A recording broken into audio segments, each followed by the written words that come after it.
Hi, everybody. Hello. So, How about that episode? how about that episode?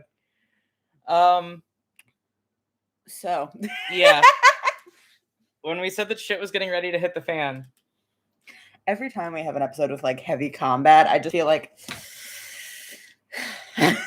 that's all. Just oh my god. And this one got pretty fucking dicey. Like we we were on the ropes there for a little bit. But we'll talk about that later. Oh goodness. So yeah, talking points for this week. Same as we've been saying for the last couple weeks. What does he have? No, he's He's just just scratching. Okay. Our dog. That's the talking point. That's the Q&A. But yeah, talking points for this week pretty much the same as last week. Season finale of season 2 is going to be live on YouTube, premiering the Thursday night. Or no, yeah, Thursday is the 28th, I believe. The 28th. I'm looking. Yeah. I'm checking. Yes, it is. Thank you, Woody. So Thursday, October 28th, Lay down. 5 p.m. PST. Season finale is going to be going up live on YouTube before it drops everywhere else. So we'd love to have you guys come hang out for that. I think it's going to be a really fun time. If anybody has issues with the different time zone names, for reference, PST is GMT -7 right now. Although I believe daylight savings time is coming up. It might be GMT -8 by the time the finale goes up. But I'll bring it up next time. I'll actually look it up next time. So yeah, that's pretty much all we have to announce. Other than that, we are workshopping something for the podcast's birthday, which is coming up next month. We will be on hiatus during that time. Yeah. So, but we are going to be doing a fun little thing where we're going to let people submit things that they want us to say in character voices, and do a video where we just read them off. So we'll put a form up for that probably tomorrow. Yeah, today or tomorrow at some point. Twitter. Yeah. Okay, so let's get into the episode playlist. Yeah. There's not a lot of justification for this one. Yeah, it's fight music. A lot of it's fight music, like Rat-a-Tat by Fall Out Boy. We see a combat, we put on a Fall Out Boy song. I'm So Sorry by Imagine Dragons is the Defiance song. Yeah. I get mine and make no excuses, waste a precious breath. The sun shines when everyone love yourself to death. Like, yeah. Oh, Defiance. I think White Fly by Bishop Briggs was combat music. It was combat music. Yeah. As was Become the Beast by Carly Ann. That was also a Defiance song, though. Oh, yeah. Okay. So embrace the darkness, and I will help you see that you could be limitless and fearless if you follow me. It was homo antagonisms. Become the beast. We don't have to hide. Do I terrify you or make you feel alive? Good While It Lasted by Ashnikko, I believe, was the Leo song. Yeah. It was a Leo-focused Leo Zed song related to that little scene he had with Fee where he was talking about, I'm not going to go where I'm not wanted. Yeah, just the chorus of, we can't deny that it was magic. Nothing was nice, but I loved every bit of it. All the best stories end tragic. We were bad. We were good while it lasted. Oh, yeah. Ouch. Oh, that hurt. Ouch. That one hurt. And then Can't Help But Fly by B. Sedwell is a song about polyamory. So as should surprise no one, it's a Fee song. It is like explicitly about polyamory. Like one of the verses is, I can't fit inside monogamy's philosophies of one and only constantly, stopping me from boundlessly expressing what is possibly the greatest force in all of me. My heart cannot be properly ownership is opposite of all that love has taught to me. So, Ficule. Yeah, ficule. And another verse was, each one of us is a tapestry and on goddamn. Each one of us a tapestry anatomy like galaxies, it's fallacy. I'd need someone to complete the other half of me. Reality is many souls reflect my whole totality, complexity, vitality, my sensual mentality. So yeah, rather than analogies of draining like a battery, the more and more I practice love, the more my love grows naturally, etc., etc. It's a very wordy song because and it's extremely long too. It's like 6 minutes long. It's not short. Yeah. But yeah, so That's the episode playlist. And that one, Can't Help But Fly, did go on the Fee personal playlist. Yeah, and Leo's was good while it lasted. Moving into our questions. We got quite a few of them. Yes. What was Defiance's oath before she broke it? I believe we said Oath of the Ancients because it was the same oath as Fee. Mm-hmm. Or as Fee is going to take. As Fee is going to take. Yeah, she hasn't gotten enough levels to do her subclass yet. But I would figure that it would be the same given everything about the situation. So it was Oath of the Ancients. Yeah, it was Oath of the Ancients, and then she broke it. And that's going to be Fee's oath. And I believe she's getting her 3rd paladin level in season 3. So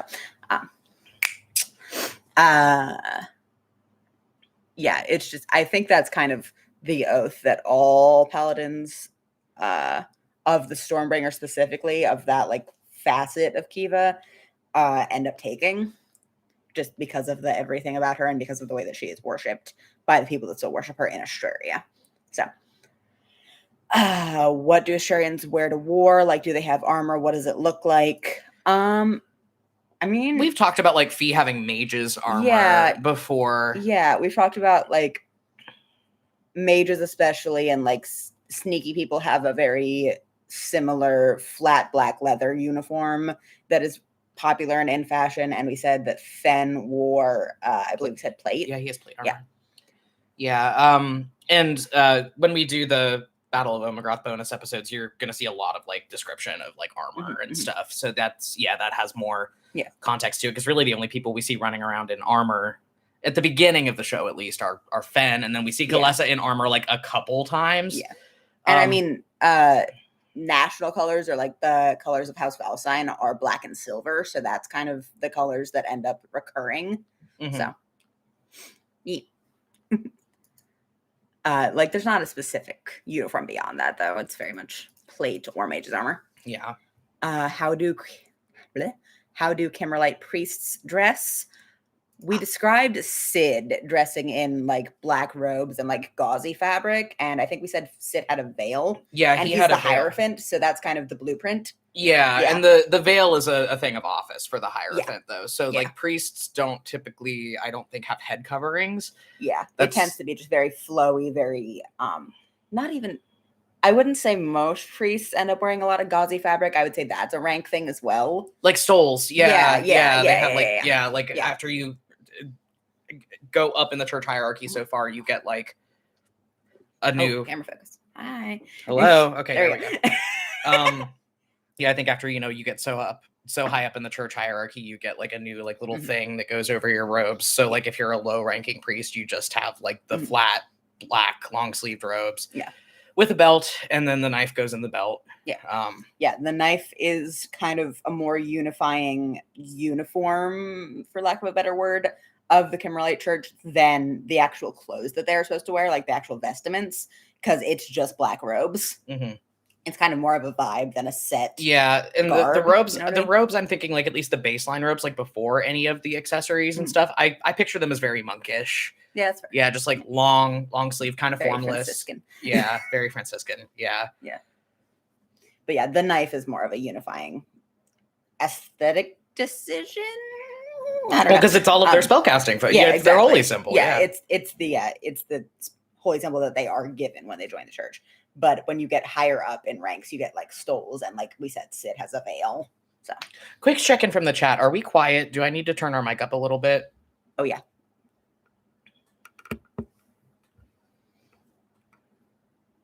As we mess with our mic settings. Sorry. Well, I just noticed that okay, there we go. Okay, there we go. Yeah, I had accidentally turned it down. Okay, yeah. Okay. Yeah, that's the same thing that happened last week, because we were just quiet on there. Anyway, but yeah, that's that. Are Kimmerlite priests celibate? Not sure if that's to NSFW. If so, just ignore it. It's fine. We can mention it. I don't think so. I don't think so. No. I think they can like get married and stuff. Yeah. Yeah. Yeah, like I don't tell you goddamn what, Laeral Valsine would not be a priest if that was he technically Kimmerl said so. Cleric. Yeah. I think it's more of there's a practicality aspect of it, of people that are high ranking can't really carry on relationships because they're stuck on Luxtagalin. which is you are not supposed to be there if you are not under the care of the priesthood or a member of it. So unless you're a priest or you're dead, in other words. Yeah. But like low ranking priests like Brother Vonto, who we saw in Embertide, I don't think there's any rule against it now. Yeah. Which, like, that would be kind of just a personal decision of, like, you know, if you decided that you wanted to prioritize having a family and prioritize, you know, getting married and being with somebody, then you would just have to kind of make that decision of, oh, I am not going to pursue promotion within the structure of the church, because then that would mean that I might have to go live on the island forever one day. Like, the big exception to that rule being Sid, who as the Hierophant and who was appointed to the office of Hierophant at such a young age, did not get to make that call.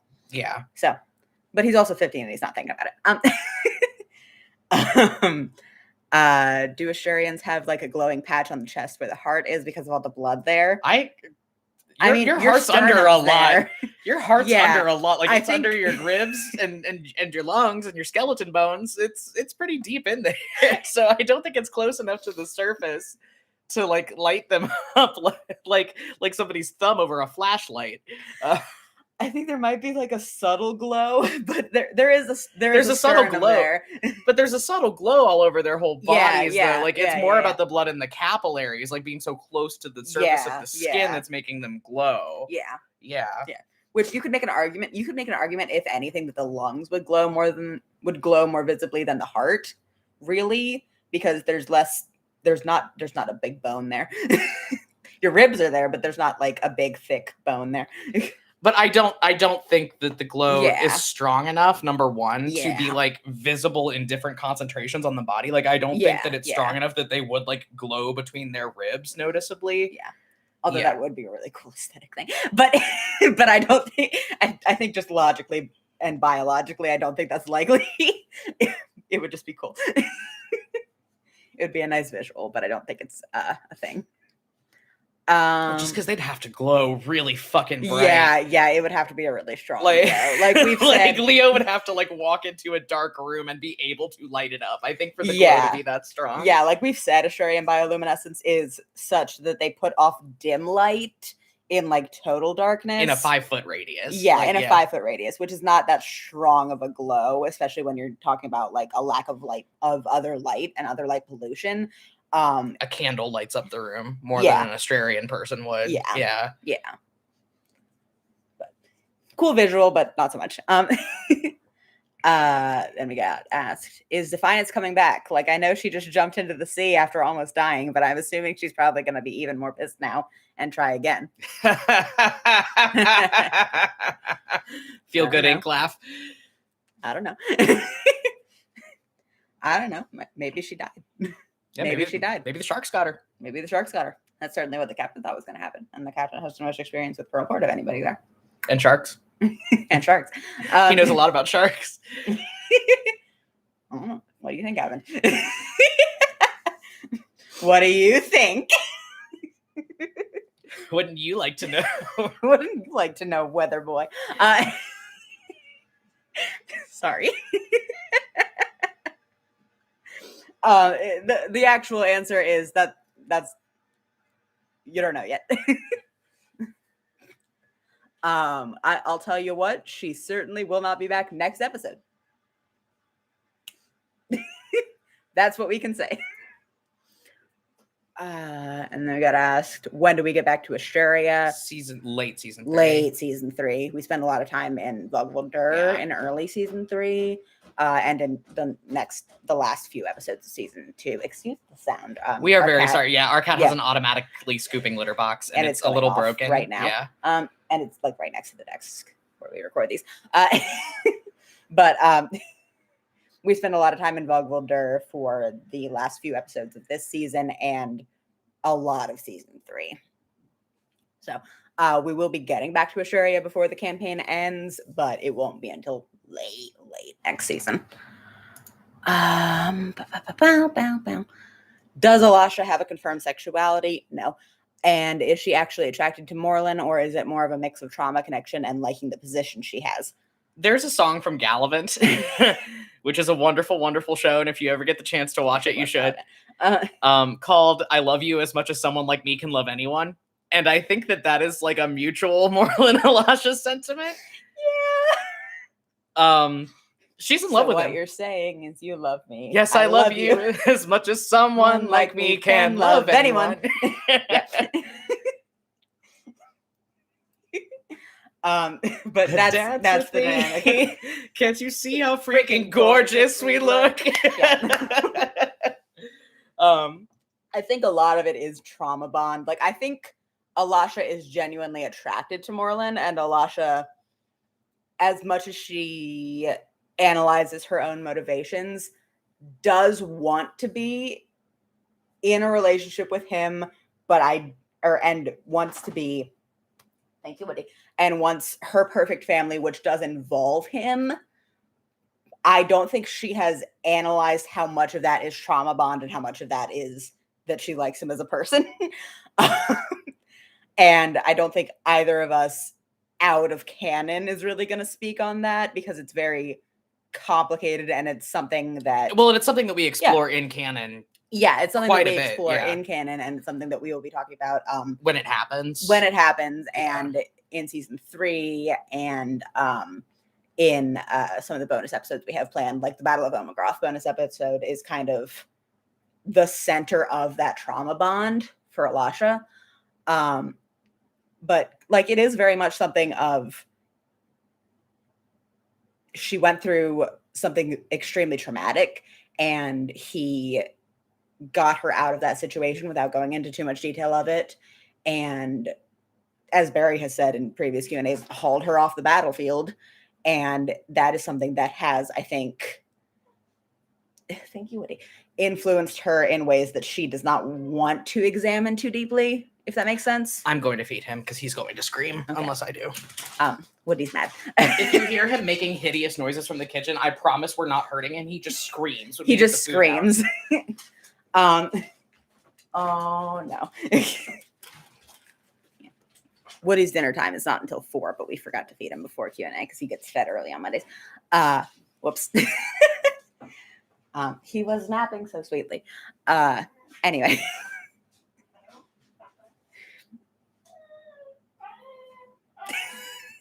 But yeah, I think Elisha is, at least on a physical level, genuinely attracted to Morlun, and I think on an emotional level, she's attracted to the idea of a relationship with him, if that makes sense. But we're not going to go into like explicit labels for her sexuality, because much like with Defiance, it feels weird to do that with a villain in a podcast that is so focused on queer stories. Like, it feels weird to take someone that is as amoral as Elisha is and as amoral as Defiance is and be like, yeah, I think they have X queer identity. I think that's canon. Like, that feels kind of like, I don't think we would be wrong to do it, but I am not comfortable with it, if that makes sense. And I can only speak for me. Like, I don't know what your opinion on that is, but I mean, my opinion is that I respect your opinion. So, and that if you're going to express discomfort with that, then I'm not going to steamroll you. Yeah. Yeah. So, like, Elisha's sexuality is up to your interpretation. That's why she doesn't have a flag on the website. But yeah. So that's that one. And then our next question was, what would have happened if the captain hadn't saved out of that second Crown of Madness spell? Would have been some bad fucking shit is what would have happened. It would have been not good. What would have happened is, because Crown of Madness lets you make an attack on any creature around you, he would have been forced to make an attack on Fee, and it would have ended with probably one of them getting thrown out of the crow's nest and taking a lot of falling damage. Yeah, because they were 60 feet up. Yep. So that would have been 66. Yep. And neither of them had anything to slow themselves down. Yeah, the captain doesn't have any kind of slow fall ability as a rogue, and Fee doesn't have feather fall. So and Fee can't thunderstep as a reaction; it's an action. Yep. So they would have taken a lot of falling damage. It would have been. It probably would have knocked the if it had been the captain that had gone out, he would have been not dead, but deeply unconscious because he only had like 10 hit points by the time he got up there. Yeah, and like falling damage is always kind of wibbly because it is just a d6 roll per 10 feet, but like it would have been probably enough to knock him out, just statistically. Yeah. Like, I don't know if it would have knocked Fee out, but they would have put a hurting on her. It would have I think it would have definitely knocked him out if he had gone out. But yeah, if he didn't succeed on that. Exactly Fee's hit points were at that point, but they weren't high. No, they weren't great. And Fee doesn't have a lot of hit points at but yeah, like Leo had been soaking up a lot for her at that point, and she was doing better than the captain was by a long shot. I think Fee was doing the best out of the four. No, Sabine didn't take hardly any damage throughout the entire combat. Because you can't fucking catch her. You can't catch her. But I think other than Sabine, who does not take damage from anybody because you can't get her, I think Fee was doing the best out of her, Leo, and the captain. You try to hurt her and she drops a mantle of inspiration and fucking runs away. Yeah. She's gone. John Cena, you can't see her. She's gone. You swing on her and she insults you to death and then runs away. Yeah. The Sabine Javaris story. Real talk though, during that combat, I forgot that Sabine had Mantle of Inspiration right up until we absolutely needed it. Because we had that one round where she dropped that first one where I was like, oh my God, Leo's flanked. Sabine and the captain are fucked. Like, what are we going to do? And then I looked down and I saw it and I saw like bonus action and I was like, oh. Delicious. Sabine saved our asses so many times in that fight. Because she did Mantle of Inspiration twice and got like Leo's shit would have been fucked if she hadn't done the second one because he was double flanked again. Oh yeah. By two battle mages, I think. Yeah. She had that mage dancing, so he couldn't take any moves in I believe the third round. Yeah, we could have gotten if she hadn't done that, we could have gotten another Cone of Cold dropped on us. Oh yeah. And wouldn't have been good. That would not have been good. Yeah, she made that dude like Fee that inspiration, so Fee didn't get knocked out at the end. She did that thing where she made one of the guys fall off the ship because she cast Tasha's hideous laughter. Yeah. And the thing with the dimension door, the big like battle thruple thing, the thunder step up, dimension door down thing was that wasn't an ass saving move. It was just really cool. It was really fun. Sabine was the star of that combat. I love her so much. Do not be fooled by my scandalized tone as I said Sabine in the first round. I wonder what they're going to tell your family.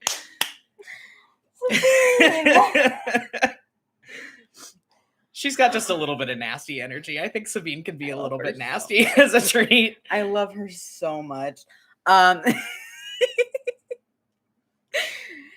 Oh, goodness. Oh, and then the next question was, what were you guys' personal favorite moments from the Defiance fight? The battle thruple thing, I think is... I liked the battle thruple thing. It was really good. Like the image of the captain just fucking like trust falling back into the dimension door was really cool. I also enjoyed the fact that Fee got to drop a storm sphere on the back half of the ship, but my enjoyment of that is colored by the fact that when we were doing the battle map, I dropped a watermelon sticker to represent it, and Barry almost like choked to death. We couldn't find like spell circle effects in the stamps, and like we were so tired. It took us like 4 hours to record that combat. It was something ridiculous like that. And we were getting so tired by the end of it. And I was like, fuck it, we're not looking for spell stickers anymore. So Al went, okay, and picked a watermelon and blew it up to like 40 I dropped multiple fruit. It was a watermelon and a tomato. Yes, on the battle map, because I was controlling the battle map for the Defiance fight. Yeah, because the watermelon was the storm sphere, and then the tomato was Leo's anti-life shell. We posted a screenshot of the battle map on Twitter recently, and we replaced that sticker with an actual spell circle. But know in your heart that when we were running that combat, we were looking at a bunch of fruits, and not just because the monitor was reflecting us. Anyway.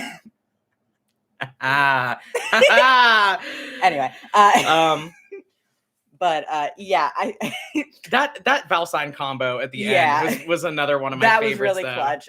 Dropping the Storm Sphere was really clutch, especially because I can do like bonus action attacks out of it. Like Storm Sphere is a really good spell. I just think I feel so much nostalgia for it because I dropped the watermelon sticker and you like collapsed out of your chair. Well, and I was like wheezing on the floor, went, watermelon magic. Ah! It was a lot. But the Battle Thruple move was also really good. I liked the ending, and as a DM, it was fun to run Defiance, and when she got to stack up her smites, that was really fun for me as a DM. Wasn't fun for the captain, I'll tell you that fucking much. No, no, it was not. But remember how the round before you did that to me, I was like making jokes and being shitty and like, oh no, he's down to 103. Oh no. And yeah, then you took him down to 10 damage. points. Yeah. And then she did like 67 damage on one hit. Defiance's spell sheet was bad. Yeah. Well, but and I got to as a DM. I liked getting to finally play Laeral Valsine being the fucking killing machine that I have spec'd him to be. Take a shot every time Leo one-hit kills somebody in this combat. It was funny because I don't think Leo had actually killed anybody in the podcast before Pearlport Arc. And then, but then it's...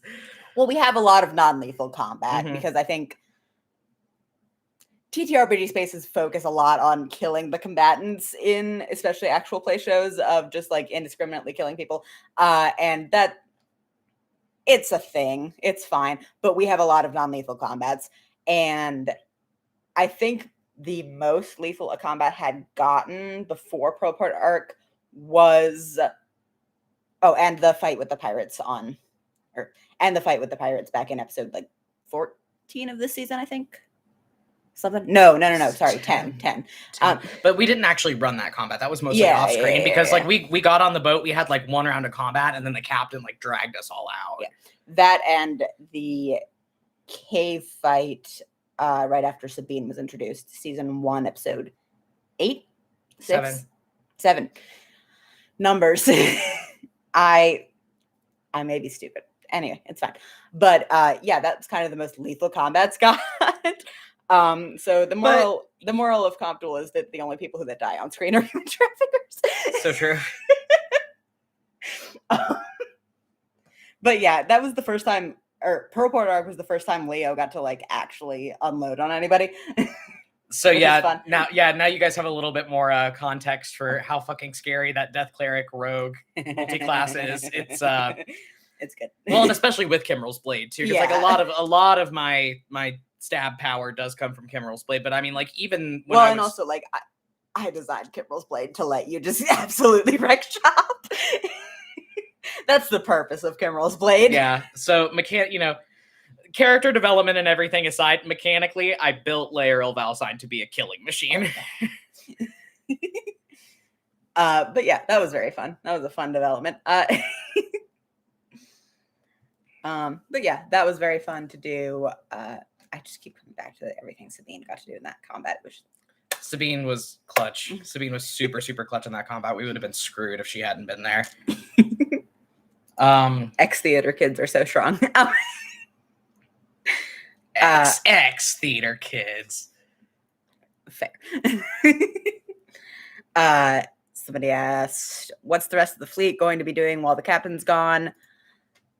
Just trying to fucking keep the Ashurian pirate fleet out of the Zephyr Isles, I think. And I mean, like, I think it was illustrated in the actual sacking of Pearlport, like, just how much the fleet had been decimated. Like, their numbers are severely diminished from the whole grift that Defiance pulled with, like, messing with the distress signals, because, like, that was a systematic thing that she was doing. Like, she was doing it very consciously to kneecap the fleet and erode at their ability to protect the Zephyr Isles. Yeah. So, I mean, I think there's going to be a lot of recruitment going on, which I think after how scary shit got in Pearlport, people will be very eager to join the fleet. Will be very eager to join the fleet. Yeah. So Miriam's in charge of the ship right now. I think you is still acting as first mate, and Sunshine's there now. So Sunshine's there now. Yeah. Sunshine, my beloved. But yeah, the fleet, I think we've said, is mostly going to be hovering around population centers and trying to. My hair is not cooperating. I'm sorry. Can't stop messing with my hair disease. Anyway, But yeah, the fleet's going to be mostly hovering around population centers and trying to just keep people safe and prevent a replay of the sacking of Pearlport, mostly. And then we got asked, is anything, as a lead-in or follow-up to that, really, is anything going to happen to the Zephyr Isles because of all this? Defiance dying in their territory, Leo and Fee escaping, etc. It's this one's hard to answer. This one's hard to answer, yeah. The answer is the answer is that retribution against the Zephyr Isles is not a priority for people in power right now. Yeah, the answer is in the immediate future, probably not.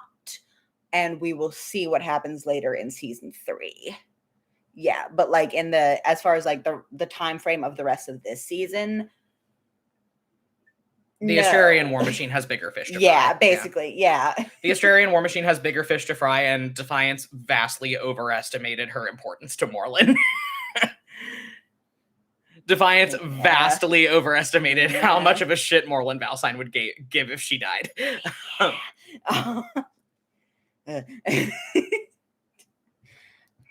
Yeah, I think sirens. Cool. Anyway, I think the Australian War Machine having bigger fish to fry is going to keep a lot of the heat off of the Zephyr Isles for what happened in the last couple episodes, especially because Leo and Fee are headed back to Vogwalder. And are going to be very public about their role in what happened. Yeah, and are going to be interfering with things. Mm-hmm. Yeah, I think it's... Maybe we will cause problems on purpose. Is the entire theme of season 3. Season 3 is just being, just knife cat, just... What will you do? Peace was never an option. Peace was never an option. Fuck you, old man. You old man.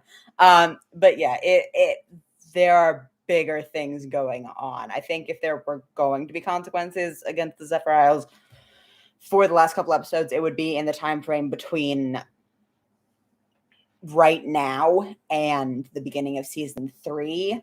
And so much stuff goes on in that there's a lot there's a lot of other things going on, and it's hard to mobilize the Australian War Machine in a second direction while other stuff is going on and while they are still trying to catch Leo and Fee. And especially because so much of their operations right now are naval, like it's a big undertaking to turn an entire naval fleet around. And that would also mean turning their back on Vogwalder, which is not a good move. Yeah, and Morlin knows that for very intimate reasons, and again, doesn't give a shit enough about Defiance to risk doing it. But and then we got asked. This is our last patron. This is our open question time. Open questions in the chat, but our last patron question for the week was: so now that Feekule's got their stuff figured out, we can ask the really important questions. Who's the middle spoon? Fee. That's so true. Canonically. Well, just logistically, the captain cannot be in the middle of the cuddle puddle because he sleeps like a windmill and would punch them in his sleep.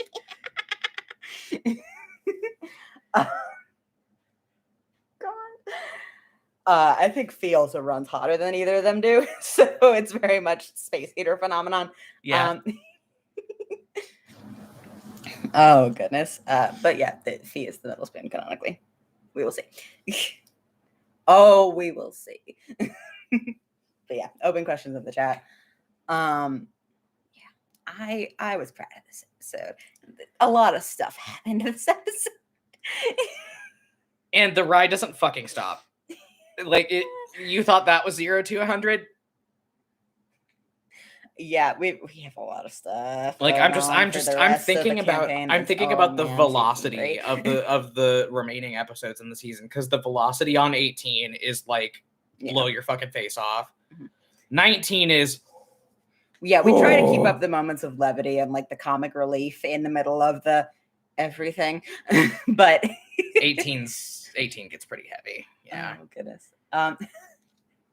Somebody in the chat asked, when does my beautiful baby angel princess darling girl Kalessa Petrus return? Soon. Before the end of the season. Before the end of the season, and there's 4 episodes left. So, oh goodness. Sometime before Halloween. Yeah. Sometime in October. Very soon. I think she gets a dialogue line by way of a sending spell next episode. Next episode, yes. Yeah. But on screen, it's not next episode, but it's very soon. So, everybody in the chat going absolutely apeshit for Kalessa. So true. Kalessa, my beloved. So true. I missed her. Yeah, all of the feel like pure shit. Just want her back. You have no idea. Feeling like pure shit. Yeah, the euphoria we had when Sabine got back. With our reunions for other characters, that euphoria is very much repeated, and then for other characters that we have reunions with, that euphoria is very much not repeated. Yeah. We're glad to see all of the season 1 characters equally. But the way that we see them, stuff and things. The next 4 episodes. But we are very excited for Kalessa to get back. I'm glad you are all also excited.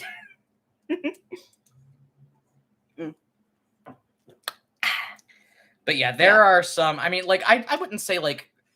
Somebody in the chat said worried for the Zed reunion.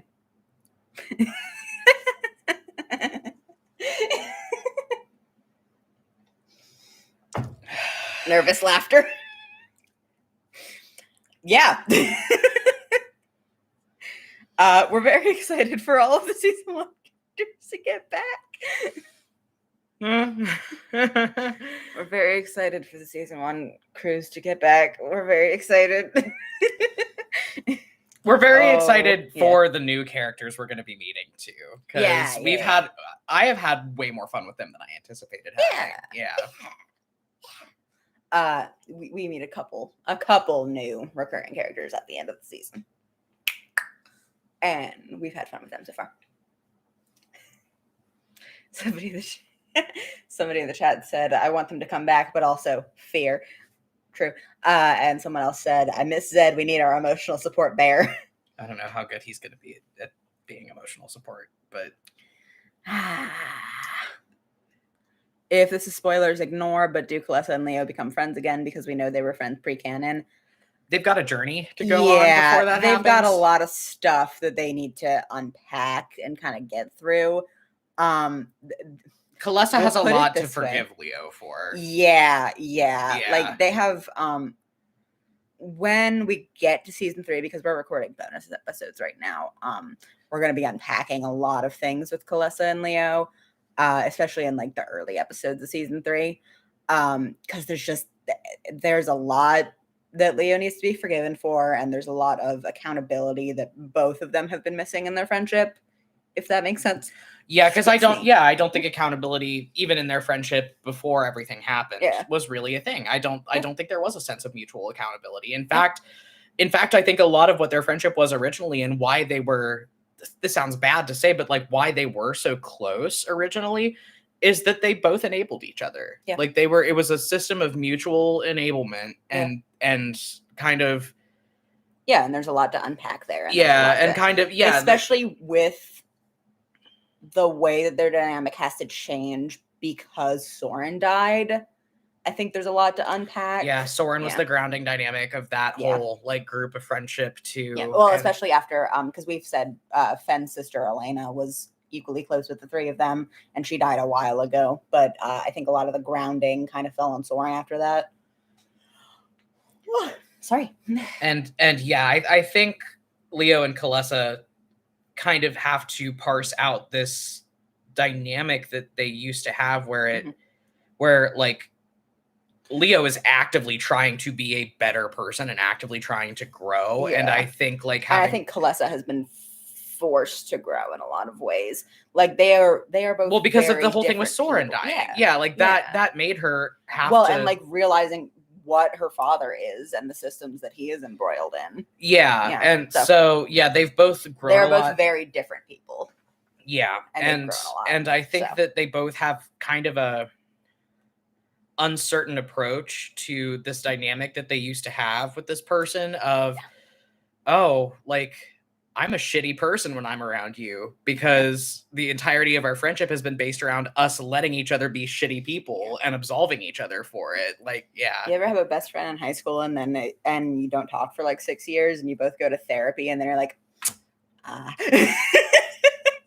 I mean, I think they are going to be friends again, but it's going to be, the rebuilding process is going to be hard. It's going to be, that's going to be a big part of the early emotional beats of season 3. Just, yeah, there's a lot of Leo accountability shit in the, like, once everybody gets back together, which I think, you know, the fact that they spent season 2 so far away and working on their shit is kind of good, because I think that by the time they get back and everybody's back together, Leo is now a person who is ready to accept accountability for those things, and is the kind of person who is ready to make it right.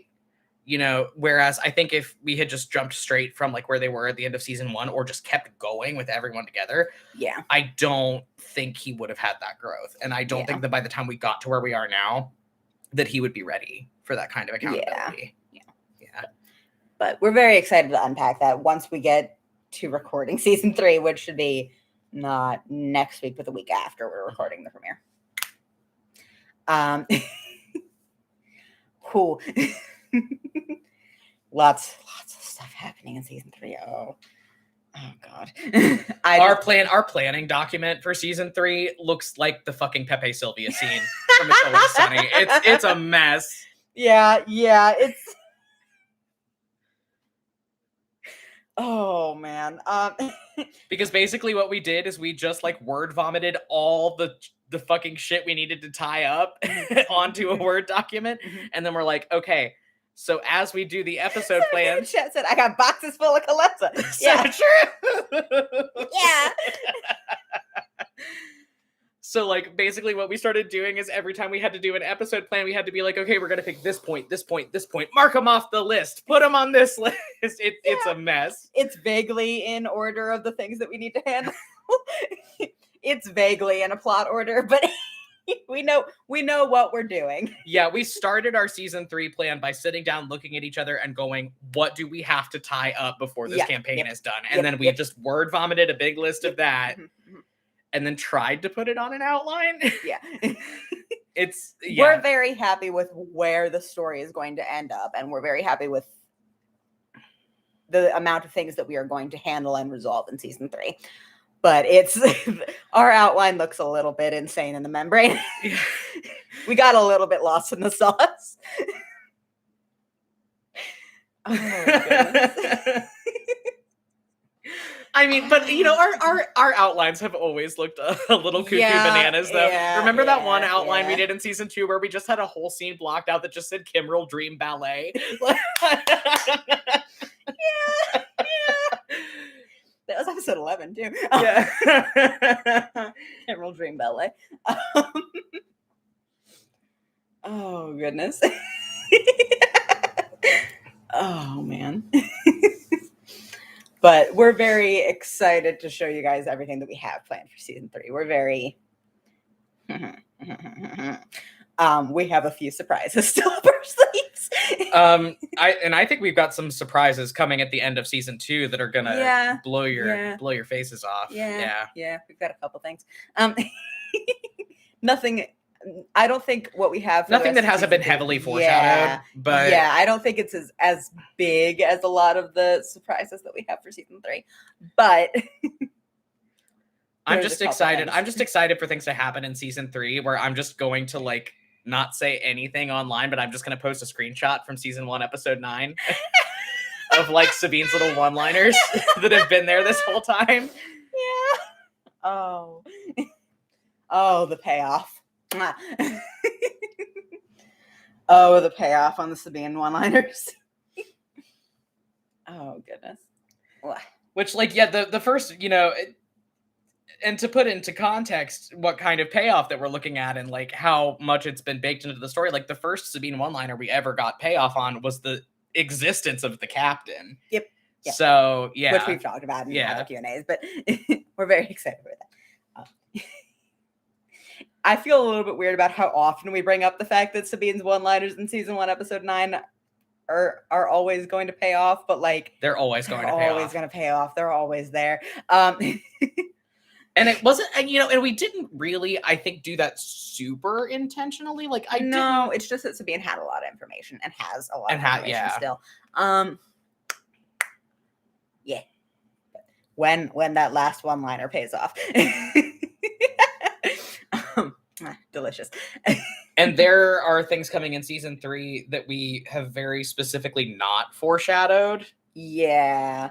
Well, it's going to be getting foreshadowed. Yeah, and that we have very specifically not hinted at too heavily, and that we very specifically want to be a surprise. Somebody in the chat said, Sabine, please have a one-liner about Kimmerl becoming a cat boy. I don't want to make this podcast anymore. I quit. I'm out. Oh goodness. But yeah, there's a twist or two in season 3 that it's not that we have. It's not engineered as a gotcha. Yeah, it's not like gotcha storytelling, because that's lazy. But it's something that I think is going to come out of left field for pretty much everybody. So we're excited about that. Yeah, whenever we do plot twists and stuff, again, we've discussed this in previous Q&As. What is this, Game of Thrones? Yeah, we never want it to be like an antagonist. I feel like antagonistic storytelling is the best way to put that, because it seems like a lot of forms of media do storytelling where it's like the plot twists and the subversion of expectations is a lot about damaging the ego of the people consuming it. It's about dunks more than good storytelling, which is never what we want to do. But there are ways to do plot twists and to do subversion of expectations in a way that is, I feel like the way that we are trying to do things is so very much not gotcha storytelling. It's not done in an adversarial manner to the audience. It's done in kind of an uplifting manner of like when the twist happens, we want the reaction. We want everyone's reaction to be, oh my God, but we want it to be a happy, oh my God. Like, we don't want it. We don't want you to have figured it out, because we think the effect will be better if it has been a surprise. But like, we don't ever want it to be, oh my God, that's stupid, or oh my God, get dunked on. Like, we want it to be very much, oh my God, I can't believe that just happened. We're very excited about that. Yeah, somebody in the chat said, tee-hee, look at this we put in. Yeah, that's pretty much. We're just sitting at our silly little computer. Like, we don't want to do like fan servicey stuff either, but we are just sitting here. Yeah, and I mean that's been kind of an interesting line to walk. Yeah. It's been inch. I think we have maintained our integrity to the original story that we set out to tell, though. Yeah. I think very much we are telling the story that we wanted to tell when we started out, and when we get to the end of season 3, we'll have told the story that we intended to tell when we started. So, and that's kind of all we can do.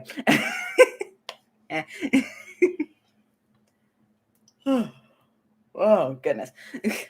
But yeah, we're very excited for season 3, and we're very excited for the bonus episodes that we've been recording the last couple, or that we recorded this past week, and that we will be recording the next couple weeks. Yeah, we're actually gonna go try to chip away at one that we're working on a little bit here after we get done.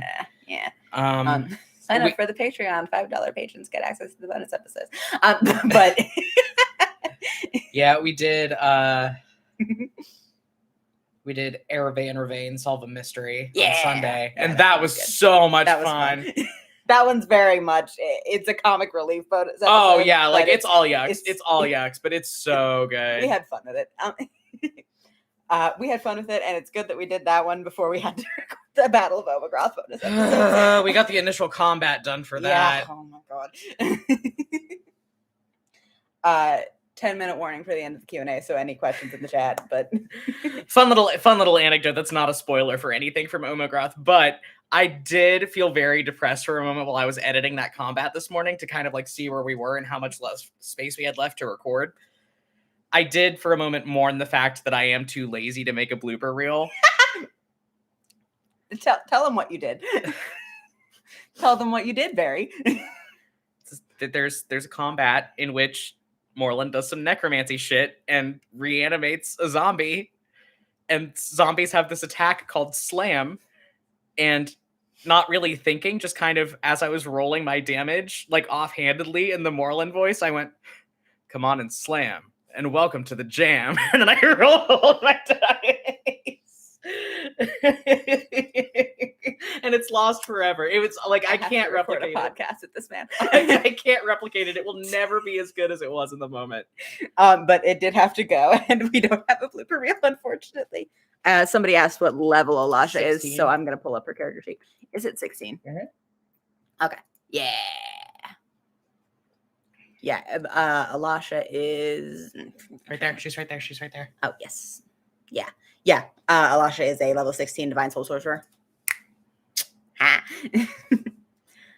Yeah, the reason that Moreland is level 20 is just because he is, to an extent, very prodigious as a magic user, and also because he's the big bad and we want him to be over leveled. Because he's the big bad and we wanted him to be as big and bad as possible. Especially because we're aiming to be like level 17 at the end of the campaign. So like, yeah, felt reasonable. Yeah, so 217's on the level 20, but he's gonna have other stuff for that. Yeah, but yeah, Elisha is a level 16. Oh goodness, but yeah, we are very excited about the bonus episodes we've got going on. We have, we're doing the Omogroth ones. We're bringing Chelsea in to do 2 of them in the next couple weeks. Yeah, we're doing another game night episode. If you guys are subscribed to the Patreon, you know that last year for the holidays we did Fee, Leo, and Kalessa have a game night where we played Poetry for Neanderthals. Yeah. This year for the holidays we are doing Fee-Kule game night. Yeah. So I'm gonna be playing the captain. Al's gonna be playing Fee, and then we're bringing Chelsea in to play Sabine, and we're playing Trial by Trolley. And that's going to be really good. Mm-hmm. And then we have, we've been joking about doing a Zed and Kalessa Go to White Castle bonus episode. For 420. Yeah. Where I will be. That one will be coming up, sadly, not in the week of 420. But yeah. But we do have it prepped. But we are going to be doing that and bringing Chelsea in to play Kalessa again, which is going to be good. We live in California. We live in California, and it's recreationally illegal. And we will be being very responsible. Yeah. I will be sober. I will be babysitting the 2 of them as they play Zed and Kalessa going to White Castle. Consume all substances if you are consuming substances recreationally. Do it responsibly.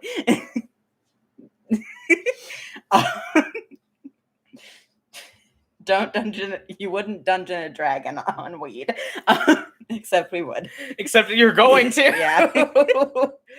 I don't know what the fuck I'm saying. But yeah, we have that one prepped. And then we can't talk about the other ones. We can't talk about the other ones. Yeah, because they're all post-canon stuff. Yeah. Because they are all post-canon stuff. That hopefully will not become canon non-compliant if we fuck up in season 3. Here's hoping. I mean, the only way that we can really fuck it up is if one of us dies. That's true. I've got a lot of Revivify slots, man. We should be good. Let's hope. Unless I die, everything's gonna be okay. D&D. Leo gets hit by a meteor in the first 5 minutes. D&D PSA from your friendly neighborhood DM: protect your fucking healer. Protect the motherfucker that's got Revivify. Look out for your goddamn cleric. This has been a D&D PSA. Oh. That shit has happened to me with Leo before. Yeah. when we were in that home game that we were playing them in. And like you can know because I think you were penned in the combat where that happened. But like there was a time when we were like this was years and years ago, like first draft Fee and Leo. Where we were playing in our home game and Fee got like penned in one corner of the battlefield and like couldn't help me out. Leo got knocked out, And Leo got knocked out, and then everybody was like, "Oh, we need heals," and I'm like, "That would be awesome. I would love to do that for you." It would be so good if we could get some heals. Somebody in the chat said that Barry sounded like the Total Drama Island guy. At least I think that was referring to you. Yeah. Oh, goodness. But yeah, protect your cleric. And these bonus episodes will hopefully not be rendered canon non-compliant unless Leo gets hit by a meteor or crushed by a landslide. He's already spent so much of season 2 getting hit by a bus. I mean, I think he can handle anything at this point. Oh, goodness. Speaking of Leo getting hit by a bus, next week's going to be fun. 5-minute mark. 5-minute mark. Yeah, the next couple episodes are going to be... We're having fun at the end of season 2. Yeah, I would say like can't wait for the premiere. The next 2 episodes are like the last of the bus going over Leo, like the back 2 wheels. Yeah. At least he's not alone. Yeah. Everybody's under the bus. Oh, goodness. We're very excited for the last couple episodes of season 2, though, and we're very excited to do the live premiere at the finale. We think it's going to be. Oh, just watching everybody collectively lose their shit is going to be. We're very excited. Yeah. Somebody said, you guys said one time that season 1 Leo is hot and season 2 Leo becomes cool, and you were right. Yeah. There's also the slightly more off-color assessment that we made of that he leaves season 1 a slut and comes back a thought. God. But yeah. I think season 3 is going to be good because Leo gets to get his aesthetic back. Yeah, that's he's also the part. A person. He's also a good person. Yeah, the fun part that I'm looking forward to about season 3 is that we are going back into a very much political theater thing, which is like Leo's favorite thing in the world because he's good at it. So he's going to be getting his season 3 is just Leo and Sabine having a party. Oh yeah, Leo and Sabine are gonna just wreck shop in season 3. But yeah, it's in season 3, we very much get back to Leo being in his like season 1 aesthetic with like the very glimmery, like high fashion robes and like the daring fashion choices. But now he's got like the cool haircut and the scar. Yeah. We're very excited. Season 3's got a lot of realpolitik. And we get to do a lot of like fashion and party stuff too, which is always fun. Which like it's fun. It's gonna be fun. It's gonna be fun getting back to political intrigue after having been in fantasy Australia for most of the year. There aren't any, like, several people are trying, like, that's Leo's kind of whole paradigm on it is like, yes, several people are trying to kill me, but at least it's not a giant fucking cat. Like, I will take people over a giant cat every day. At least when people try to kill you, they have to be subtle. They have to wait for opportunities. Multiple people want to murder me. I have access to a bathtub, so... And on that, Leo and I are aligned. Big mood. Priorities. But yeah, we're very excited to get back to the political intrigue and to get to when everything goes off the rails. Again. Yeah. We are very excited. And it is... At this point, with the outline the way it is up to the dice just how off the rails things are going to go. But things are going to go off the rails no matter how good we roll. Yeah. But there is a potential for things to either go mildly off the rails or for shit to get really I'm